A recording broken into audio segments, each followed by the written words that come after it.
pertandingan itu pada menit ke-37 dan 67. Banyak kurang hati-hati tadi Marsuna Ferdinand. Pelatih Sintayong diprediksi bakal langsung menurunkan skuad terbaiknya pada malam nanti. Pelatih asal Korea Selatan ini tampaknya bakal kembali menggunakan skema 3-5-2. Di posisi penjaga gawang ada Cahya Supriyadi berpotensi sebagai starter. Lini belakang kemungkinan akan diisi Muhammad Ferrari, Kadek Ariel, dan Doni Tripamungkas.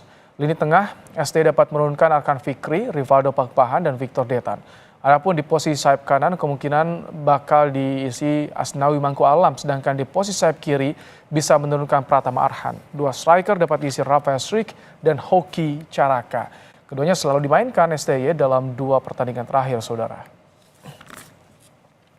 Dan berikut nih simulasi penghitungan dari footballranking.com. Hasil pertandingan Indonesia versus Vietnam akan mempengaruhi peringkat FIFA kedua tim. Jika menang, timnas Indonesia akan mendapatkan tambahan 2,38 poin. Apabila bermain dengan hasil imbang, Indonesia hanya mendapatkan tambahan 0,13 poin. Jika kalah, Indonesia kehilangan 2,37 poin, yang bisa menurunkan peringkat Indonesia di ranking FIFA. Laga lain, Malaysia menelan kekalahan 0-1 dari tuan rumah Thailand dalam laga Piala AFF 2024 di Bangkok pada Sabtu kemarin. Blunder kiper Haziq Nazli jadi penyebab kekalahan Malaysia. Kebentuan di laga ini akhirnya pecah di menit ke-57. Thailand bisa mencetak gol melalui Patrick Gustafsson. Gol ini tak lepas dari blunder fatal kiper Malaysia Haziq Nazli. Nazli yang menguasai bola salah melakukan umpan.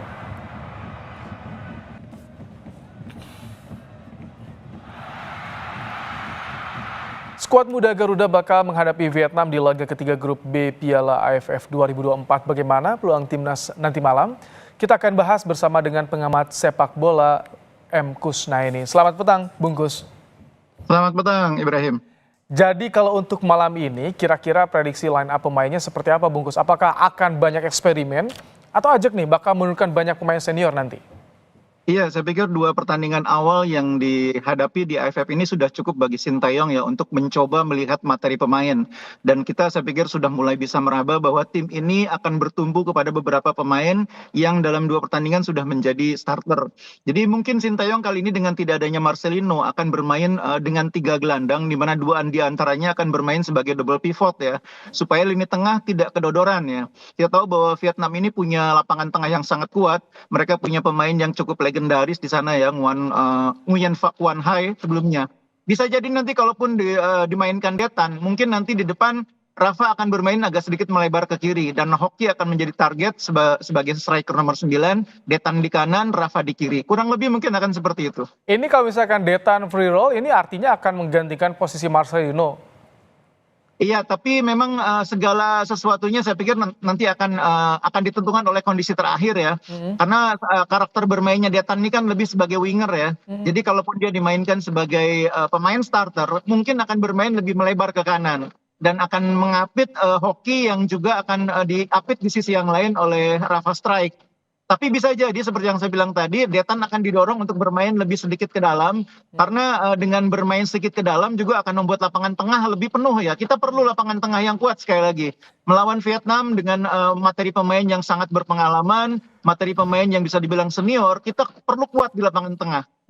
Nguyen Quang Hai di lapangan tengah ini seperti apa lapangan tengah kita nanti, siapa-siapa saja? Kalau tadi Arkan Fikri dan juga Zanadin kan pemain tengah itu disorot dalam 2 pertandingan terakhir, Bungkus. Iya.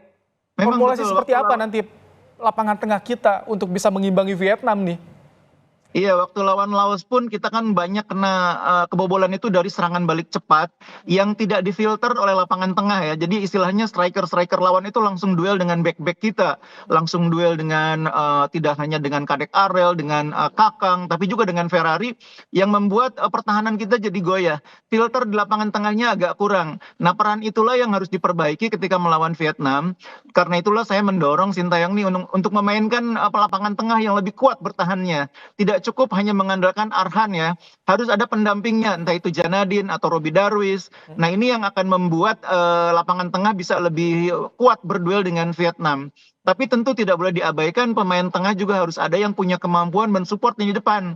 Makanya dalam bayangan saya dari 3 pemain tengah yang akan dimainkan kalau formasinya 3-5-2, 2 itu berkarakter bertahan, berkarakter petarung di lapangan tengah. Dan pilihannya mungkin saat ini adalah Arhan bersama dengan Janadin. Oh, oke. Kalau Asnawi Arhan tetap bisa jadi fullback gitu ya, Ya, Bungkus? kali ini saya berharap sejak awal Asnawi main ya, karena tim ini butuh pemimpin ya, itu yang tidak boleh dilupakan. Asnawi adalah pemain paling senior, jadi Sintayong harus ini ya, harus lebih yakin menurunkan Asnawi sejak awal, dan Asnawi bisa menularkan kematangan dan pengalamannya kepada pemain-pemain yang bisa dibilang adik-adiknya ini. Nah, kalau ada Asnawi di kanan, ada Pratama Arhan di kiri, mungkin tim ini akan lebih tenang ya, karena ada pemain-pemain senior. Oke. Ditambah di belakang kan ada Ferrari yang juga punya jam terbang bersama tim nasional senior. Ada Donitri juga yang sudah cukup sering dipanggil timnas senior. Kita butuh pemain-pemain yang bisa bermain dengan tenang, percaya diri, karena lawannya adalah tim yang secara materi pemain jelas di atas kita. Oke. Secara tim juga lebih matang. Bukan hanya tim lebih matang, jadwal mereka juga lebih longgar, suhu dingin 15 derajat Celcius. Bagaimana Iya. Bungkus melihat ini? Ya memang tantangannya luar biasa ya. Jadwal saja sudah cukup merepotkan. Karena begini, jarak dari Indonesia ke Vietnam itu kan kurang lebih 4.600 kilometer. Jadi kalau terbang itu kan bisa 5-6 jam. Jangan samakan dengan di Eropa istirahat sehari 2 hari cukup. Karena dari Amsterdam ke Berlin itu cuma sekitar 600 kilometer. 2 jam terbang itu udah nyampe. Kalau ke Vietnam tuh bisa 5-6 jam gitu. Jadi memang ini juga jadwal harus menjadi sorotan ya. Harus diperhatikan oleh AFF di Piala AFF berikutnya. Istirahat sehari 2 hari itu bagi pemain dengan jarak tempuh yang begitu panjang itu memang agak merepotkan. Ditambah lagi kali ini memang musim dingin ya, sehingga pemain kita mungkin agak sedikit mengalami kesulitan karena mungkin di Jakarta kan atau di Indonesia kan relatif masih cukup panas. Sementara di sana suhunya sudah di bawah 15 derajat. Jadi sebetulnya beralasan juga ketika STY bilang publik pecinta sepak bola harus paham dengan situasi ini, Bungkus. Iya, harus paham yang pertama. Yang kedua, jangan membebani tim dengan harapan yang berlebihan. Kita berikan kesempatan mereka untuk bermain lepas, menikmati permainan, itu kuncinya. Menikmati permainan, bisa menunjukkan kemampuan mereka yang selalu mereka tunjukkan di kompetisi domestik ketika main bersama klubnya. Dan itu harus ditularkan di level tim nasional. Pemain ini dipanggilkan karena di level klub mereka bermain bagus. Nah sekarang saatnya mereka menunjukkan di level tim nasional, mereka bisa menunjukkan kualitas yang sama. Saya percaya kalau mereka bisa menunjukkan kualitas yang sama, main di level klub, di timnas pun seperti itu, kita akan mampu menyulitkan Vietnam. Saya berharapnya cuma satu, kita mempersulit Vietnam dulu. Jadi tidak berpikir menang dulu, tapi mempersulit Vietnam, sehingga akhirnya mudah-mudahan Vietnam tidak berkembang mainnya, dan mudah-mudahan kita yang berkembang. Oke, tapi jadi hitung-hitungannya bagaimana? Karena kan awalnya kita akan mengunci Myanmar dan juga Laos, maka Vietnam dan Filipina bisa diharapkan draw. Nah kalau udah seperti ini bagaimana nanti? Iya, tidak ada pilihan lain kecuali menang di laga terakhir lawan Filipina. Jadi kalau semula targetnya PRI kan cuma imbang lawan Filipina. Sekarang harus menang. Karena dengan menang kita akan mendapatkan minimal 7 poin ya. Kita sudah punya 4 poin, menang lawan Filipina 7 poin. Kalau ditambah 1 poin lagi dari Vietnam kan akan menjadi 8 poin. Nah yang menjadi pesaing terberat kita menurut saya sekarang ini Filipina. Untuk persaingan posisi kedua ya. Kalau posisi ke-1 mungkin akan menjadi milik Vietnam. Nah kita beruntung menghadapi Filipina nanti. Kita pulang dari Vietnam jedanya kan 6 hari. Kita dapat break 1 kali.